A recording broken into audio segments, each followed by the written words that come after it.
ให้ทายก่อนว่าชุดโตคือว่าขึ้นมาได้ชุดโตว่าจังสิคุ้มบ่ปรึกษาดี ปรึกษากันได้เอา เอาเลย นะแต่คืนนี้ว่ามันมียังในนี่เอา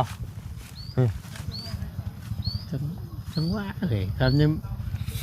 โอ้ยบ่ละก็ได้ คือว่ามันคุ้มบ่กับชีวิตเฮา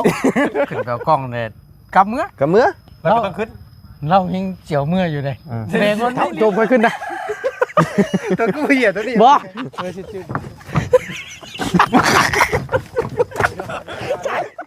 หญ้าห่าวเลย บัดนี้มุดแรงเอ้ย แดงบ่ มุดแรงเผาง่วงบัดนี้ใหญ่ถึงที่ก่อยเด้อ จับเอา กระโพดเจ้าก็ได้ไปแล้วไปโอ้ยสงสารตัดคน นี่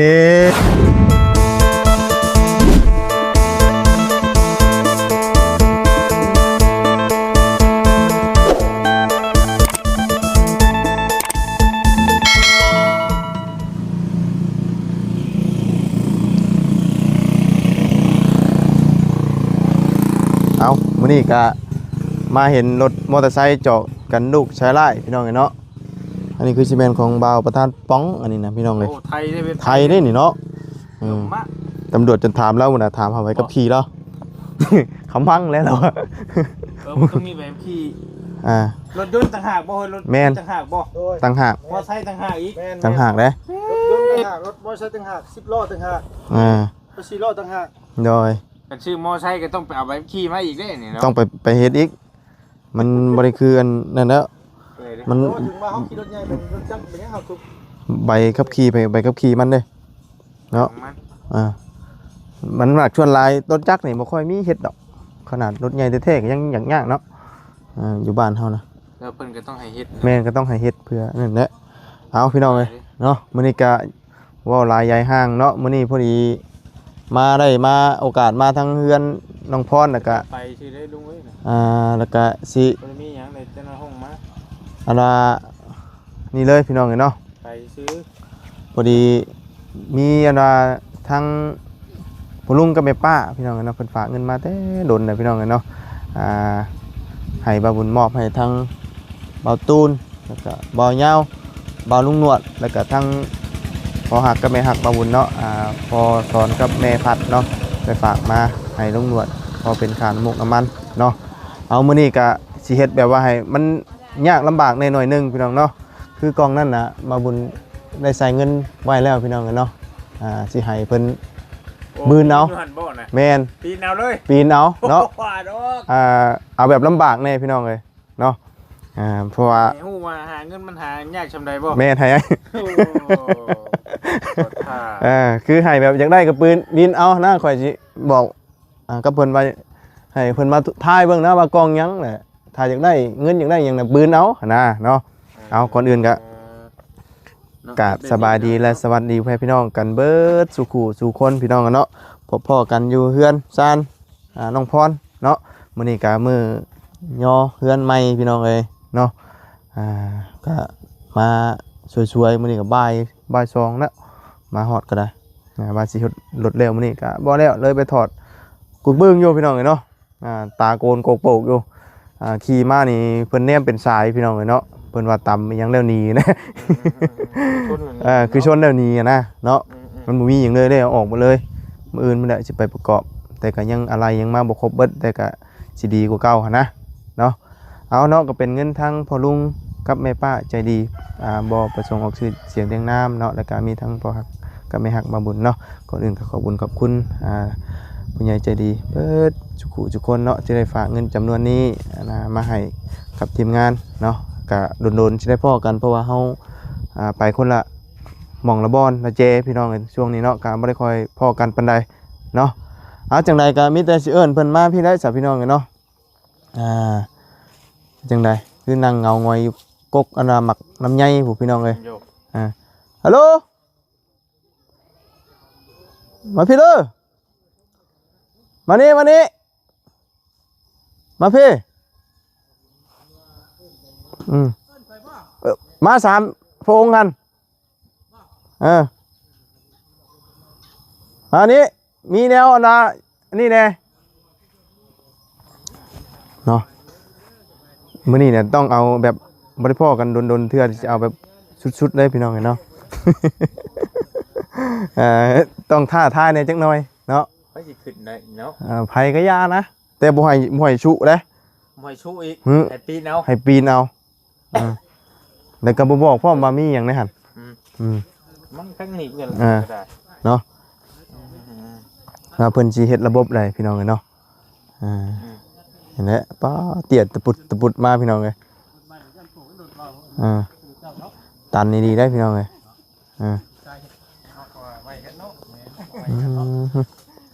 เป็นได้ไหนเนาะโอ้เท่เนาะบ่ได้เห็นเทิงนะเบิ่งใส่คือกันเฮาก็ได้โอ้คักอะลีเดี๋ยวนี้เนาะ ขอบคุณค่ะขอบคุณค่ะ เออ น้อมเลยดิ เออ เนาะเอิ้นว่าข่อยก็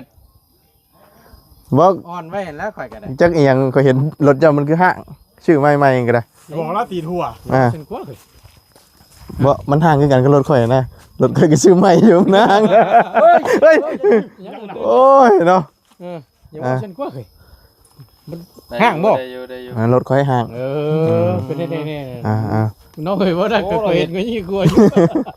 น้องโอกมา อย่าหัวบ่ไปเบิ่งเลยไป เนาะ ไปเจ้าทันได้เบิ่งได้เนาะ ทั้งค่ายทั้งค่ายจะว่าแบบ มาเบิ่งแนวเบิ่งแนวมา ได้อยู่เนาะ โอ้ยเนาะเฮ้ยนี่น้องเอ้ยเห็นบ่ มาเบิ่งทั้งหน้าโดดฟังท่วงอยู่กับบ่ยาวเมื่อกี้ เนาะ อันนี้ยังบ่ได้แก้วใช่มั้ยนี่ ฮะ บ้านแขวคนเฒ่าว่าซั่น หากตอนข่อยมาเมื่อเช้านี่ก็มีเบ้นอนบ้านงงในทางจะมันจะเป็นขั้นไหนต่ำ ว่าที่เฮ้ยเนาะ เมื่อเช้านี่ตอนข่อยมานี่ ฮะ บ่คู่อ่ะ บ่มีคู่ดอก บ่คุติเนาะมันก็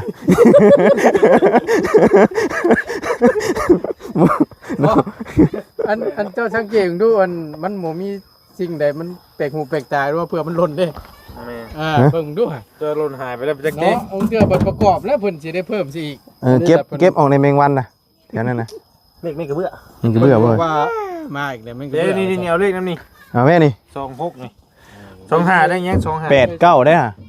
ใกล้บ่บ่แม่นใกล้ๆเป็ดเนาะ เลข ตอน บูดได้เลขมันนี่น่ะ อยู่พี่ประจำหาเอ้ย ฮะ เด้เฮ้ย เด็กเบ้บ่ นะ โอ้ยข้างนี้แล้วต่ำเบ้นะ ข้างครัวบ่เฮ้ย เอาข้างนี้แล้ว โอ้ยนี่ เด็กเบ้บ่ 35 แม่นบ่ อ่า เด็กเบ้ชื่อรถมื้อนี้น่ะ แม่นดีจัก ตอนข่อยมาก็เห็นรถเห็นเบ้ว่าบ้านงงอยู่ว่า เบิดนี่เป็นอะไรเบิดหลายเติบได้บ่แล้วก็บ่บุญเด้ บัดใส่แต่งหน้าตาคิ้วก็คือว่างามเนาะ โอ้เนาะมันคือกันนั่นแหละ ขดจนตกใจกินนี่ ข่อยงออยู่แนมตั้งนานแล้วข่อยจนตื่นวะ นี่ โคตรโพ นี่มันก็ขดหน่อยนึงนี่อ่อนนี่เนาะเนาะ อ๋อโคตรบ่น่ะจันทนบ่เลย กันชน บ่ได้กันชนจังดิ ไม่สร้างประเทศ โดเทื่อมันหัน กันชนมอยฮอตมอยข่าวทางมันเด้ไปดันชนนี่ คือเก่า กันหมอน้ำดิ คือเก่านะ อันนี้ในระหว่างรอบ่ แม่นอยู่ในระหว่างรอก็คือมื้ออื่นไปชุบเข้า บ่ปืน ไปชุบ ปันชุบ เอาไปชุบเขามื้ออื่นนี่เพราะว่าเมื่อวานบ่ได้ถอดออกเลยเพิ่นคิดว่าเพิ่นสิแล้ว เมงใหม่ก็ตายนี่ลายเติมผู้ทั้งเตาทั้งแตนผู้ แล่นมานี่โอ้ดอกเสียงลมเข้านี่ มันบ่มีแนวกันเนาะ มีแนวกันเย็นจ่อยมา เอาคุยกันแล้วเจ้าค่อยไปนะ โดย แล้วบ่บุญนะ โดยสบายดี ไปบ่เวียมันนั่น โอ้โอเคเนาะ เอิ้นกันว่าเบิ่งรถดิ เอิ้นมาเบิ่งรถนี่แหละเนาะ อะไรแล้ว บ่เฮ็ดได้สิพออันสิได้แบบว่า ค่าซ่อมค่าหยังบ่ ค่าซ่อมค่าหยังหั่นแหละเนาะซอยกันยามนี่แหละ มีอยู่คำบัตรนึงคำเจ้าเสียวเขาสิขายให้ เอาแล้วเนาะเฮ็ดได้ซะ เอาแท้บ่ บ่ตูนเด้ เอาก็ได้เบิดแล้ว ขายให้กันบ่ ว่านี่มันเก็บส่วนตัวข่อย หึ กำยามหมู่เกิดฮ้อนมากก็ช่วยได้อยู่ สิขายให้กันบ่ เอาขายนั่นแหละเนาะ เดี๋ยวนี่ดิ เอากระมัวก็ขายบ่จากใจได้นี่นะ ทำขายแล้วข่อยบ่มีแทนเจ้าได้ซะ บ่ปานใดได้ดิ เกิดแล้วแต่หมู่สิคิดเห็นนั่นเนาะ โอ้ย สิคิดเห็นแล้วเอ้ย เนาะ ว่านั่นน่ะ เฮ็ดได้จ้ะเฮ้ย อย่ามันแล้วหมู่มียามใดก็จังว่ากัน เฮาบ่กล้ายืมนะตัวเป็นทองเป็นหยังนี่ มันหมู่มีเงินเก็บบ่บุญ ทองแพงครับอืม มัน ใส่เป็น เนาะ บาทคือว่ากันแล้ว ใช่เป็นทองอีกเก่าแล้วกว่าตายแล้วเนาะ ตอนที่ว่าตอนจะเอานี่50,000ติ เออ ไปแล้วเฮ้ยเดี๋ยวนี้ โ ก็15,000ปลายนิดเนาะ บาทเพื่อเจ้าชื่อแทนเลย6-7หมื่นกันไปบาทนี้ ตายแล้วบ่เลย บ่แล้วบ่ได้หมายความอย่างนั้น อืม สมมุติว่าหมู่เอาน้ำเฮาเท่าไหร่ซะ 50,000เฮาก็สิไปขายเป็นเงินบาทมาให้หมู่50,000 เออเอา บ่ได้หมู่มาคืน50,000 ใครอยู่ ประมาณนั้น บ่ นะ นั่นคิดว่าสมมุติว่าทองบาทนึงเนาะ บาทหนึงอันนี้บาทหนึงบ่ โด โด ย ย แสนหนึงพอดี บาท ขายมาโลดเพ สอง ราะว่า รถยังบ่เสียนเลย อ้าวข่อยติดหนี่2แสน ยังบ่พอว่า เออยัง เอาแล้ว เออ ฉันบ่จ่าย เออ อ้าวบ่ได้สดเบิดด้าน บ่แล้วสดแต่ในห้างอืม ออกมาเป็นหนี้ข้างนอกบาท เอามาเป็นหนี่นอกระบบ นอกระบบอีก เออ โอ้ย นั่นแหละ นอนออกมาบ่ได้นี่นอนยิ้มภูมิใจได้เนาะ ป้าตู้ รูปไล่ ผ่านไปหามื้อ เอ ปั๊บ อ พาไปหามื้อน อนเศร้าใจเบิดคืน โหนั่งไห้อยู่ อันนี้นะอีดีได้บ่แม่นว่านั่งบ่แม่นว่าเครียดเรื่องหยังนะเครียดเรื่องที่ว่ามันไวโพด โดย ตามจริงเขาก็เคยผ่านประสบอยู่ดอกอันชนหันชนนี่แมน แม่นอยู่เฮาซ่อมได้พี่น้องแต่มันเทใจเฮาได้บัดนี้ มันเป็น ไม่พร้อม แมนมันไม่แบบว่าเขาหาก็ออกมาหั่นนะมันก็รู้สึกเสียใจอยู่ รถบ่ถึงมือบ่รถออกรถมันเสียแล้ว บ่เกี่ยวอันเรื่องออกรถออกล่างนะมันขึ้นอยู่กับอันน่ะเฮาขับขี่นี่แหละ แม่นนั่งนอนพักผ่อนเนาะ อืม มันสิเป็นมันซะก็ได้คือว่าฟาดเคาะไปแล้วสำนี้ก็ได้ ถ้าเพิ่นจอดอยู่ในห้างได้ใช่คือบ่เห็นเป็นหยังเนาะอืม มันสิเป็น สิว่าแล้วก็คือว่าแล้วบ่บุญในมื้อนั้นก็จังหวะข่อยลงสิลงมาผู้ดี อืม มื้อข่อยนอนน่ะก็ว่าสิ ตื่นมาเลยเนาะ ว่าสิเจ้าพังรถ เออ ยันว่า ว่า ลืมมื้อนี้แหละ ว่าตูนลอยพังเลย อืม มามื้อนั้นน่ะพี่น้องบ่ตูนสิชูฟัง เว้าในไหนเอาฟังกันนะ เว้าจะดอกเว้ย เดี๋ยวนี้นอนก่อนสิลงมามื้อรถเจ้าเกิดอุบัติเหตุน่ะข่อยพันก็ไปกับเจ้านี่แหละ เปิดแค่นั้นกันเบิ่งพ่อ ให้เบิ่งบ่เฮ้ย เราให้จบกันดีกว่าจ้ะ เรากว่าน่ะเนาะ บ่ไปพาเราไปเบิ่งซะภายในน่ะ เอาให้เบิ่งผู้เดียวละ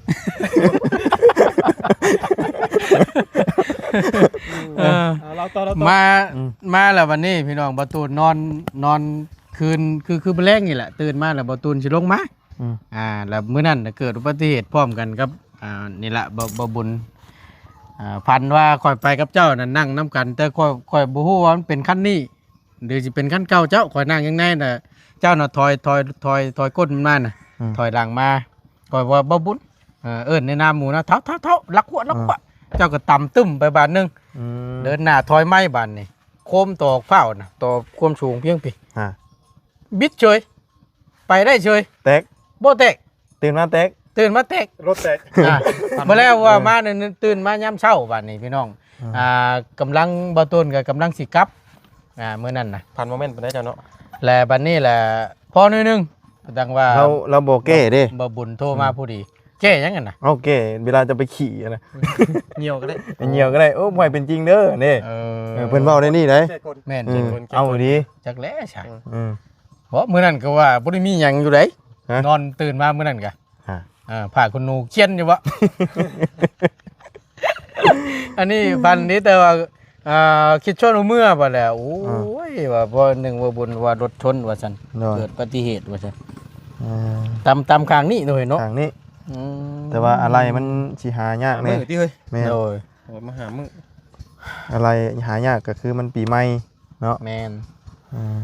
ปีใหม่ ปีของ คือมันหายากพี่น้องเอ้ย ครั้งแรกเลยพี่น้องเลยนี่ อืม แต่เพิ่นออกมาก็ให้คิดแรกเลยนี่ เทื่อที่ช้องข่อยน่ะ เห็น นี่ได้ก็เป็นรถห้างครับดิ เทื่อที่เทื่อที่ช้องข่อยน่ะ บ่เห็นก็เห็นแบบระบบบุรีมาเลยเนาะ บ่ดีเพิ่นไร เพิ่นแรกก็ได้นี่ บ่ตอนนั้นนั่นข่อยเห็นอยู่เฮือนน้องหลานน้อยเพิ่นนั่นก็ยังชมอยู่นะ งามจริง คักกะลีนี่ว่าจอดเลี้ยงกันสลายอยู่เนาะ มี แต่ว่า ผมสิ มีบุญวาสนาได้ครอบครองอยู่บ่นะเพราะนอนตื่นมาบัดนี้เพราะว่าตามแบ่เลย นี่แหละเนาะ คิดถึงได้ซะ ฟาดเคาะไปเฮ้ยนี่แหละเนาะมีแต่ได้ซะ นี่แหละคนบ่เป็น และคือว่านั่นแหละ มื้ออื่นจัง บืนนี่มันเอาเข้าไปประกอบบ่ บ่แตกเนาะ เพราะว่าประกอบแล้ว รุ่น ก็ ของบ่ยาวเมื่อกี้ยังนักกว่า3-4พริก ตอนนั้นรถปิ้นรถคอมมาลิเนาะ นี่มันบ่แม่นรถปีนต่ำแบะ นี่ก่อนนี่ตำแบ่นี่ ตานี่ก็10,000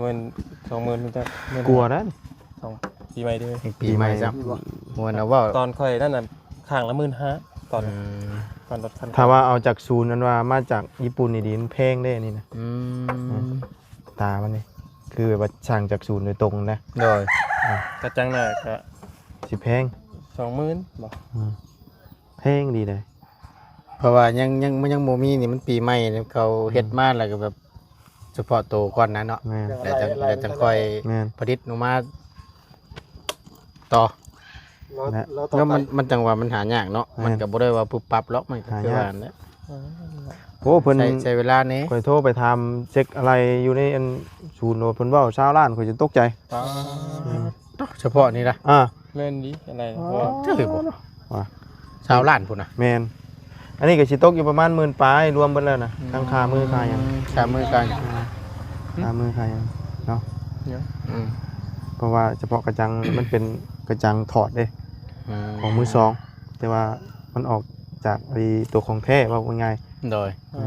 ๆมันโมเมนต์ตัวอันน่ะคือถามว่าตัวอันนั้นน่ะมันจะเป็นสีดำแล้วเขามาพ่นสีใหม่น่ะมันบ่งามเพิ่นว่า อ๋อ เอา ก็ได้ใช่ โดยแต่ก็ยังได้บ่ครบดอก ยังอันแบบเก่าอยู่เนาะละแม็กล็อกอะไร อืม ยังอันเป็นใบพัด อันนี้นี่มากับรถเทอร์โบหรือว่า แม่น เขา กำหนดเบิดยังบ่ได้เฮ็ด ยากเลย แม่น ยังเป็นใบพัดที่เก่าเนาะ ยังสิเฮ็ดแต่ตัวนี้เนาะ แม่น เฮ็ดแต่ตัวนี้แล้วพี่น้องเอ้ย อืม เก่าอยู่พี่น้อง ฮะมาซะเนาะบ่เว้าเรื่องรถละบัดนี้เพราะว่า รถดีบ่นี่ พอละพอดีข่อยก็มีแนวให้จุเจ้าอยู่ โอ้ครั้งแล้ว เด้บาท แต่ว่าลำบากในหน่อยหนึงนะ แบบได้เห็นนะ เดี๋ยวได้เลย แบบพอสิได้คือไหลขย่อยอยู่บ่หรือว่า เพื่ออะไรก็ย่อยดู เอาเลย มัน สิ คือ บ่สิให้ ให้ กัน เป็น เป็น ง่ายบ่ได้บ่เฮ้ย บ่ได้เด้มันต้องลำบากในนั้นมานี่นี่ จูว่าสิเอิ้นกันเป็นลำให้ลำหน้าไปจักดอกอันนี้ เฮ็ดหยังเฮ็ดนะข่อยช่างนะ ตาย นี่นะนี่ ยังเลย เห็นบ่ นึกก่อนเอาเด้อ บ่ได้ได้ต้องขึ้นเด้ โอ้โหกองไปช้างอันน่ะ เฮ้ยนะนี่บ่ อ่า มูเราบ่ขับเอาไว้นั่นบ่เฮ้ยน่ะ เอ้า เอาไม่ชุไม่หยังก็ บ่ได้ บ่ ได้บ่ได้ต้องขึ้นเอามัน เตะบ่เลยนะ อย่ามันแตกอย่ามันหล่นนะ เอาหลอดไฟหลอดยังบ่ได้ ยังก็ยานะเฮาบ่ให้ชุนี่เฮาให้ขึ้นเอานี่ เอาล่ะมัน ชุดแล้วชุดเจ้าชุดเจ้านี่ความสามารถก็ได้คำบ่มีเลย มูเฮ็ดให้เฮามันยากยังนี่นะ บ่มีเลยก็ยาเฮาก็สิเอากลับคืนเนาะ เอาแต่สิเอาได้ซะบัดนี้ เพิ่นเอิ้นหยังน่ะโอ้ จะโดยบ่ กินบ่นี่กะ บ่เคยกินแล้ว โดย เดี๋ยวจะกระจาย กินท่าเดี๋ยวเอาอุ่นของฟันก่อน ฮะ เหยียบบ้านขึ้น พอดเท้า ถึงเหยียบบ้านตัว โอ้แม่นไอ้ อ๋อชุดโตเฮ็ดได้ก็ได้นะชุดโตอันคิดว่าชุดโตเชาได้นี่ เบิ้ง ท่านประธานเหยียบบ้าบางยาวเอา นอนลง นอนลง เอาบ่นั่นน่ะ เอาดีเว้ย เอาให้ทายก่อนว่าชุดโตคิดว่าขึ้นไปได้ชุดโตว่ามันสิคุ้มบ่ ปรึกษาดีเด้ สิลอยเด้อ ปรึกษากันได้เอา เอาเลย ไปตัวคืนนี้ว่ามันมียังไงนี่เอา จังว่าเอ้ยครับนี่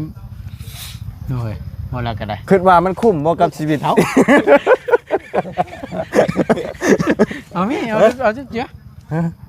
มันคุ้มอยู่กับการแบบปีนแบบว่ากล้องแบบบ่เห็นหยังหั่นนะ อืม หมู่คู่ก็สิบ่ตัวแล้ววะเคยเห็นว่ากันเนาะ เฮาบ่ฮู้อันนี้นะ เอิ้นเฮามาตั้งไกล เสียงหลวง ฮะ ต้องเสียงหลวงเหรอ เห็นไหมแล้วแต่ถ้าว่าหมู่คิดว่ามันสิคุ้มหมู่ก็คืนถ้าคิดว่าบ่คุ้มเฮาก็สิเอากลับมาละเมื่อ เรายังพังกันคักเลย ขึ้นไปเคยแก้เบิ่งผู้เดียวกันได้บ่นี่ บ่ได้เด้ บ่ได้อีก โอ้ต้องเบิ่งน้ำกันได้ ต้องนํกันอีกตัวนี้น่ะ หากแต่ว่ามันติดใจอยู่คำหนึง อืม ถ้าว่าหมู่บ่ขึ้นเราสิเอาขึ้นไปเอากล้องเนี่ยกำเมื่อ ก็เมื่อ แล้วก็ต้องขึ้น เรายังเจียวเมื่ออยู่เลย อืม แสดงว่าไม่ลีนี่ อ่า เออ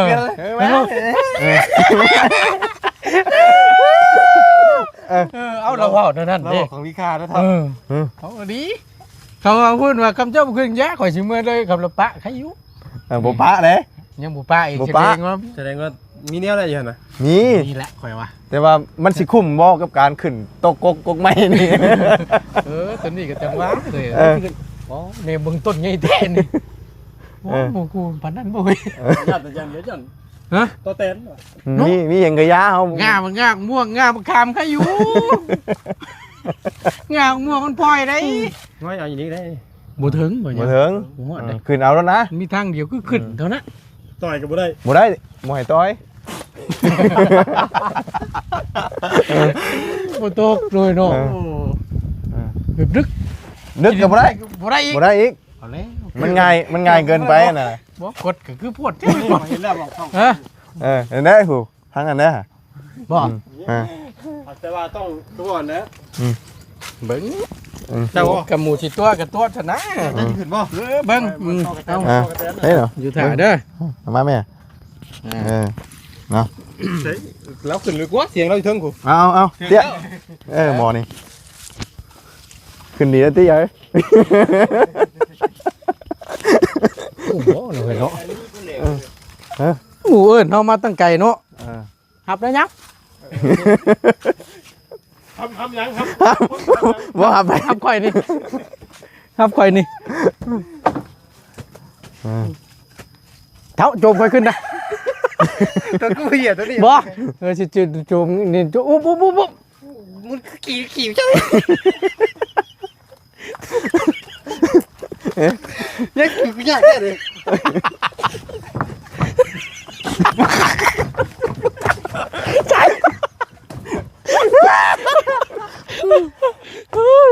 โจมข่อยไว้เด้อ หมอนี่เขาจะจิ้มจังจัง โอ้ยอยู่ถึงกว่าน่ะ น้ำหนักขึ้นเลย บ่บ่กระดานนั้นนะเอ้ย เอาไปเตี้ยยังอีกไกลอยู่เด้ ตัวเส้นทางพี่ยาวไกลเต้เลย เอาไป เตรียมหับเลยเด้อ เบิ่งเด้องาเด้องาห่าวเด้หาฮับเด้อ ชะน้องเห็นเขาทำมันเด้นี่เนาะ ไม่เอา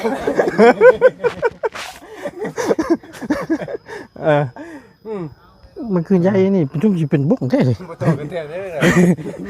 มันโตกระเตนได้เดียวนี้นะ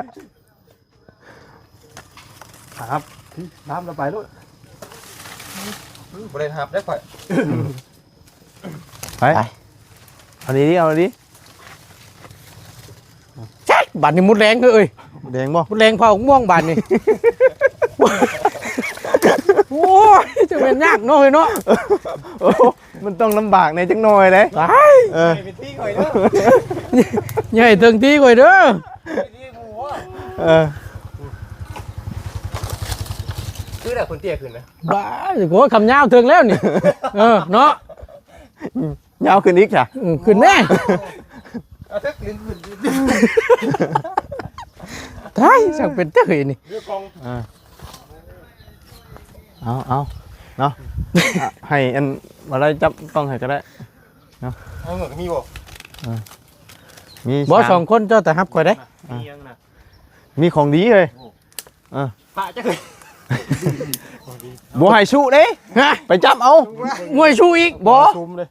ว้าทำนี่บ่ได้บ่ บ่ไปจับเอา กระพูดเจ้าก็ได้ ไปใกล้ บังคับกันยังเคยเป็นแท้ ๆไม่มันบ่ได้นะ มันเป็นไปได้ เสียหายได้น่ะ เอาคอยครับ บ่ยูนอีกเด้ คอยจะฮับกล้องได้คอย นั่นกูเล้งโอ้ยก็โอ้บ่เอาจะไม่ใช่เนาะโอ้ยไวแล้วดิ บอกกันลงมา บ่มัน ไปขึ้นเอาเลย ลงมา ผมมียังอยากจะคู่ อยากแล้วคอยอยากรุ่นเบิ่งนี่ เอ นะ อ จับเลยป่ะ เฮ้ย จับเอา โอ้ยไปแล้วโอ้ยยังไงนะ เออก ลับไปคือ อ่า จับมาคือเก่านี่ ใช่เลยสิเฮงนี่ บ่หย่องก็นะ ลงมาได้ไหม ไปได้คือ ล บัต งมาเฮ้ย ลงมาได้ไหม โดดบัดนี้น่ะ ป้าตัว คอยสิโดดมากคือแบบคอยทับเพื่ออาตีนี่มั้ย ถ่ายรถข่อยมันต่างอาตี้เลยตัวนี้ลูกเลยมันต่างอาตี้ลูกเจ้าได้ตัวนี้โว้ว เหมือนบ่70เหมือน80แล้วจ้ะ ยังเว้าขึ้นเลยเจ้าก็ได้ เอาเนาะ บืนตายให้กินนี่ ลงมาแล้วก็รุ่นอีกเลย น่ะ ว่ามันสิคุ้มบ่กับอันเจ้าขึ้นไปนะ ยังมีแต่ที่หมูผมมาเลย หมู่ก็สิกินข้าวคำเดียวนี่บ่เอ้ยเนาะเห็นว่าก็ได้ มันเฮ็ดได้เฮ้ยมันบ่ได้พ้อกันแต่เฮิงนะ เนาะ มันก็มีแนวแหน่เนาะ มันสิไปปรอกปกแปกบ่ได้ บอกเขานานๆพ่อที่ กันยังสำนีได้นี่กำปีหนึงนี่ก็ตายรอดบ่ยาวเลย เออ ใช่เลยเป็นไปได้ เอามาถ้วยอีกบัดนี้ ไอ้ตัวเองเลยอย่างนี้บัตรนี่เงินโอ้เสียงไก่เนาะคือนึกว่าไก่อยู่นี่นะ อ่ะ โอ้ยคนนั่งขึ้นมาคนได้ หายใจกระสิบกระเซาอยู่ โอ้เมื่อยเอาเย็นๆไหมคนนี่ เย็นบ่ เย็น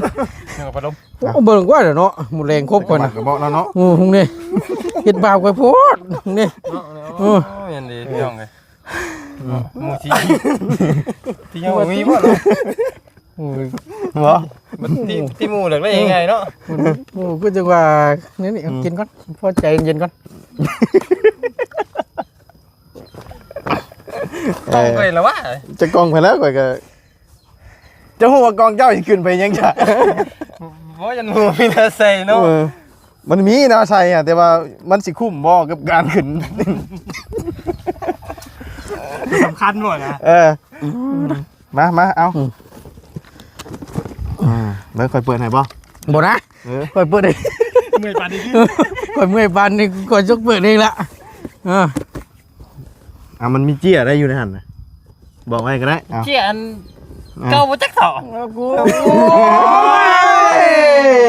เมื่อยดิ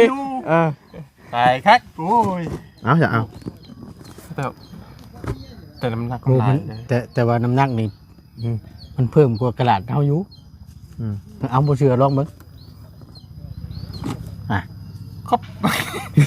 บิ่ง เอาลองเบิ่งไผสิฮู้ดี หรอกมันกับว่าชั่วโมงม่วงกับโมเมนเนาะ มันเป็นก้อนน้อยก้อนใหญ่พี่น้องเลย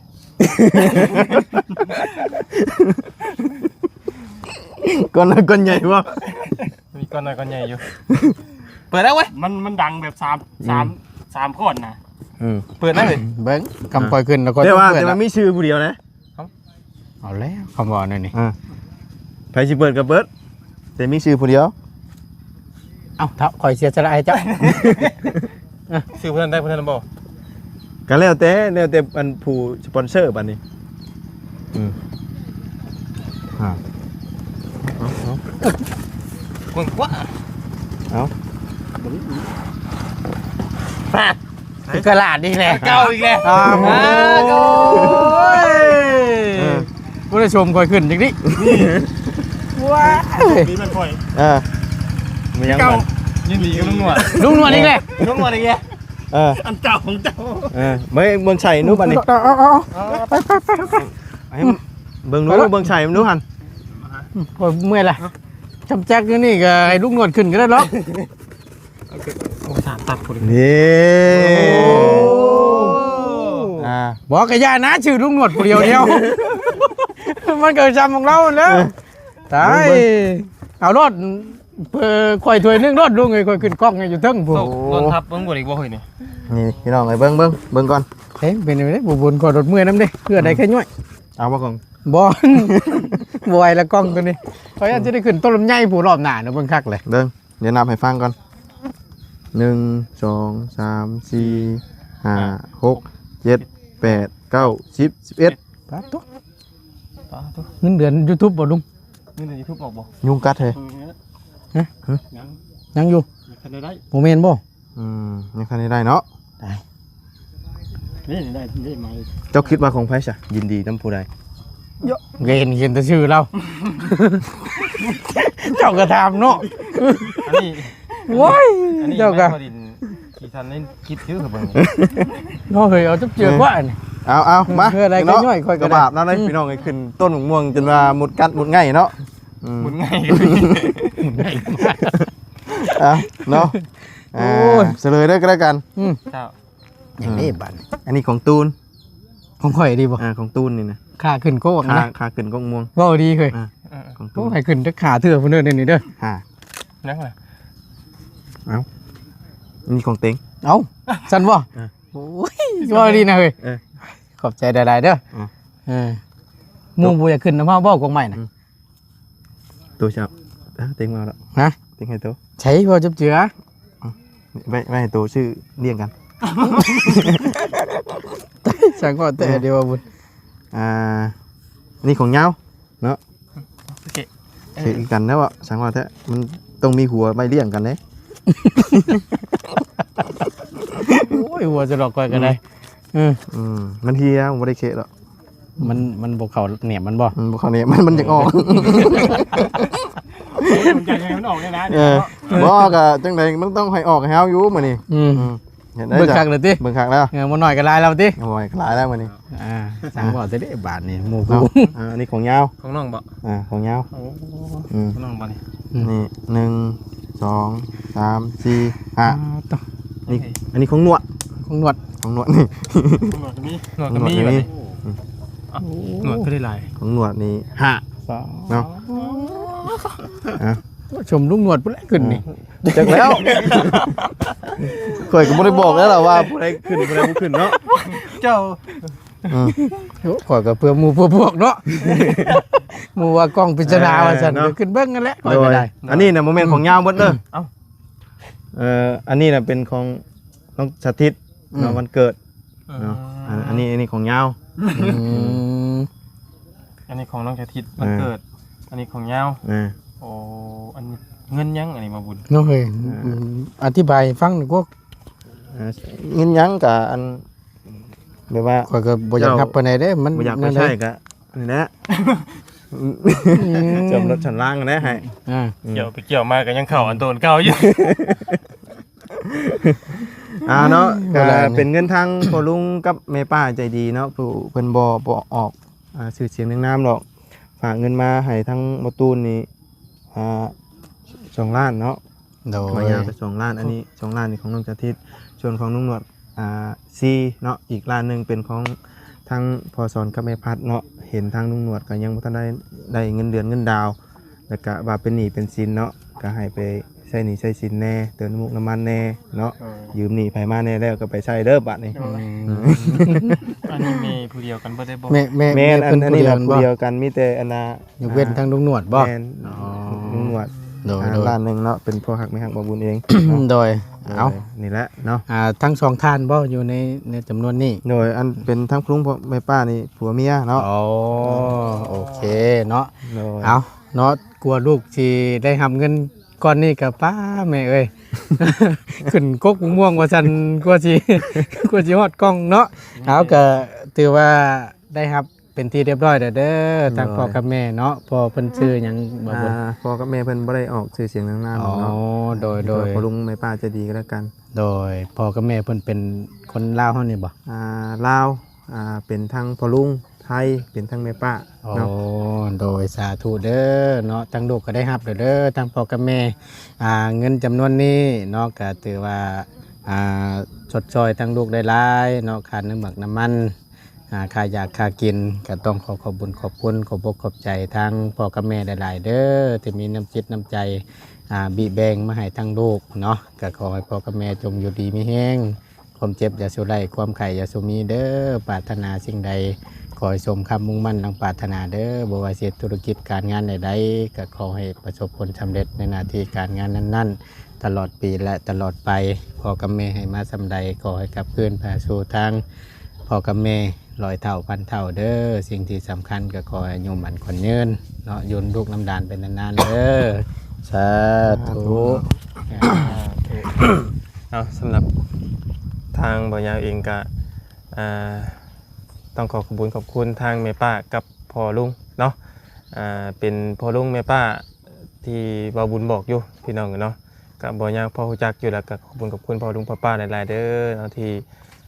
ได้มองเห็นทางบ่ยาวเนาะแล้วก็ขอบคุณขอบใจทางพ่อลุงแม่ป้าหลายๆที่มีน้ำจิตน้ำใจมอบเงินจำนวนนี้ให้เป็นวันเกิดน้องสาธิตเนาะก็ขอบคุณหลายๆเด้อเนาะมีแต่ว่าทั้งลูกก็สิเมื่อให้ทาง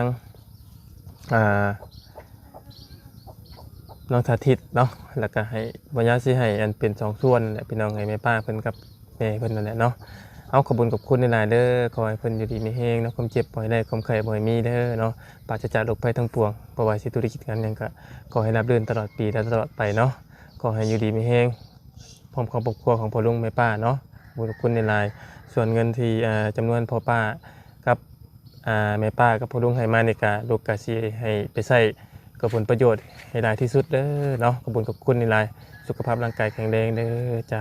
เอาสำหรับมื้อนี้ทั้งลูกๆก็บ่มีหยังถ้าผิดถูกอันใดบ่ถูกบ่ต้องอันใดบ่จบบ่งามทั้งลูกก็พาต้องขอโทษขออภัยหลายๆเนาะเอามีแต่ว่าอยู่ดีมีแฮงเด้อเนาะสาธุ ถูเนาะ ทางลุงหนวด เป็นหนี้เป็นจินลายกัน ใช่ได้ลุงหนวดเด้อ โดยเราจะทั้งตำรวจกับเงินที่ว่าทั้งปลาลุงเพิ่นกับแม่สอน พอสอนกับแม่พัดชนีเนาะ พอสอนกับแม่พัฒนีเนาะลุงหนวดนะครับเป็นอย่างที่เรียบร้อยเด้อเนาะก็ลุงหนวดกับบ่มีแนวจริงตอบแทนเนาะกับมีแต่คำว่าชาติยังชาติหนวดกับตอบแทนทั้งพ่อกับแม่กับบ่เบิดเนาะพี่น้องครับมีแต่คำอวยพรอวยชัยขอบคุญขอบคุณที่ว่าพ่อกับแม่ได้ทั้งวิแบ่งเงินส่วนหนึ่งมาให้ลูกเนาะเพื่อว่าเป็นค่าใช้จ่ายใช้หนี้ใช้สินและก็เป็นค่าเดินทางค่าอยู่ค่ากินลุงหนวดครับขอบคุญขอบคุณมีแต่ให้พ่อกับแม่ป้าลุงให้อยู่ดีไม่แห้งสุขภาพร่างกายให้ร่ำรวยเศรษฐกิจการงานอย่างก็ขอให้ได้แต่แนวจริงอยู่ดีคำว่าหน่วยก็เริ่มว่าบุถึง บอกอย่างพี่เขาโทรเข้าไปเนาะกะสิ่งที่ขาดไม่ได้เลยกะเรื่องสุขภาพเนาะให้อยู่แข็งแรงกับเป็นโดมโพมใช้รูปดาวนั้นโน้นนานๆเนาะถูก เอา ขอบใจท่านขอบคุณเวลาเนาะ โดย แต่ทางนอก เดี๋ยวเฮามากันนี่นะ เด้อเรื่องรถเรื่องไทย แต่คือว่า คือว่า คำว่านั่นก็มารถนะเห็นว่าชูนั่นอื่นบ่ได้เด้ เอาดีบ่ ก็ดีบ่ เอ้าบ่หยอกบ่ หมุดกัดเลยเคย เอาก็ดีได้ เออ ล้านหนึงนี่มันได้เท่าไหร่นี่ ตอนนั้น10ใบ 10ใบ เอาเนาะบ่เป็นหยังดอกทั้งอันผู้ลุงแม่ป้าเพิ่นก็ให้อยู่แล้วก็ทั้งพอสอนกับแม่พัดให้บ่บุญคือกันเนาะ ใช่น่ะเอานังกะติหมู่ไปมัดเจ้าของ นี่เอามีอยู่หยังติ้วนี่ มาทำกันให้กันแท้นี่แต่หมู่ของยังว่า เอา ไว้ล้านหนึงก็10ใบว่าซั่น โดยเอาเนาะมีแต่สิล่ำลาเลยแหละสักพี่น้องกันเนาะเดี๋ยวมันสิค่ำเลยเดี๋ยวเฮาก็สิไปหาน้องพรต่อเนาะเดี๋ยวไปอันนี้ต่ออีกพี่น้องเลยเนาะก็จังไดก็ขอบคุญขอบคุณทั้งพ่อลุงแม่ป้าแล้วก็พ่อสอนกับแม่พัดเด้อเนาะได้ฝากเงินส่วนนี้มาให้ทั้งทางทีมงานเนาะหรือว่าทางประตูนมายาวลุงหนวดมาบุญเนาะก็ขอให้อยู่ดีมีแห้งสุขกายสบายใจเด้อเนาะความเจ็บอย่าใช้ความไข่อย่าชูมีเดินทางไปใส่ก็ให้ตลอดปลอดภัยสิ่งสำคัญก็คือขอให้สุขภาพร่างกายแข็งแรงอยู่เย็นเป็นสุขพร้อมด้วยครอบครัวเด้อพ่อลุงแม่ป้าและพ่อและแม่เนาะป้าสำหรับวันนี้ล่ำลาแล้วพบเจอกันใหม่ขอบคุณพ่อแม่พี่น้องด้วย FC เด้อที่เข้ามาติดตามนะครับชมสำหรับวันนี้ไปแล้วพี่น้องไอ้น้องบุญแดงหล่นลงมาใส่หัวแล้วไปสบายดีน้อง ชุดๆดีเจ้าเนาะ